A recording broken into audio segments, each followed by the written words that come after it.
こもさばさきです。今日は国際結婚、国際恋愛についてちょっとお話ししたいと思います。よくフランス人と日本人って付き合い方が違うとか、フランス人って日本人と違ってロマンチックって聞くけど本当とかって、いろんな質問をされるんですけど、結論から言うとフランス人だから日本人だから何かが違うっていうことはそこまでないです。日本人でももちろんロマンチックな人はいるし、フランス人だから何かが違うってそういったくくり方をするのが私は好きじゃなくて、じゃないとその人個人個人に失礼というか、そうやってくくるんだったらフランス人だったら日本人だったら誰でもよくないって思っちゃうんですよね。で、私の場合はたまたま好きになった人がフランス人っていう話なだけで、見た目は完全にアジア人だけどでもここが大きく違うかなっていうところはいくつかあるので、今日はそこの部分をちょっとお話ししたいと思います。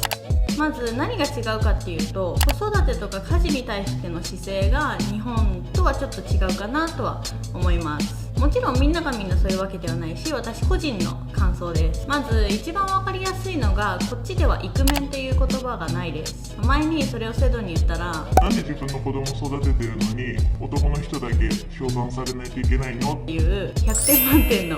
答えが返ってきました。それに離婚した場合、日本だと、何十年もお父さんかお母さんに会えなくなるっていう話あるじゃないですか。でもフランスは離婚をしてもどちらかの親にずっと会えなくなるっていうことはないです。フランスは離婚をしても親権は両親にあるので、両親が離婚をしたとしても両親と子供の関係性は変わりません。なので離婚をしてもどっちかの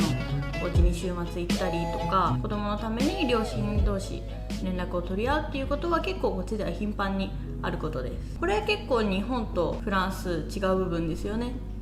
あとはこっちは男の人が料理をしたり、台所に立ったりすることが多い気がします。休日お家にお呼ばれした時とか、旦那さんがご飯を作っていて、奥さんはリビングでみんなでお話をしてるっていう感じ。日本みたいに奥さんがせかせかリビングとキッチンを行ったり来たりしてるっていうのはこっちではあんまり見かけない気がします。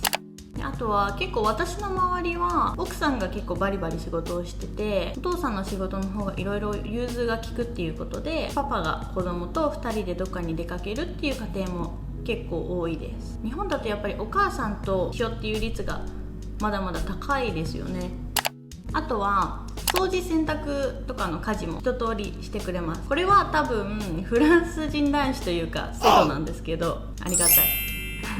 私は料理が苦手っていうか、もう作るのが好きじゃないので、料理はほぼほぼ毎日セドが作ってくれます。もちろんノノの分も。でその間私は何をしてるかっていうと、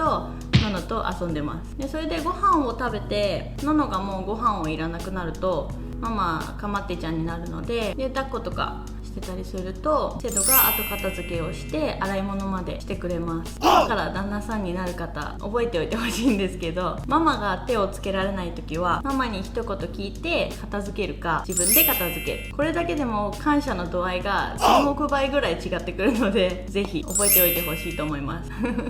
はい、というわけで今日は日本とフランスの家事と育児についてでした。この動画面白かったと思ったらぜひいいねボタンを押してください。最後まで見ていただきありがとうございました。それではまた次の動画でお会いしましょう。アビアント。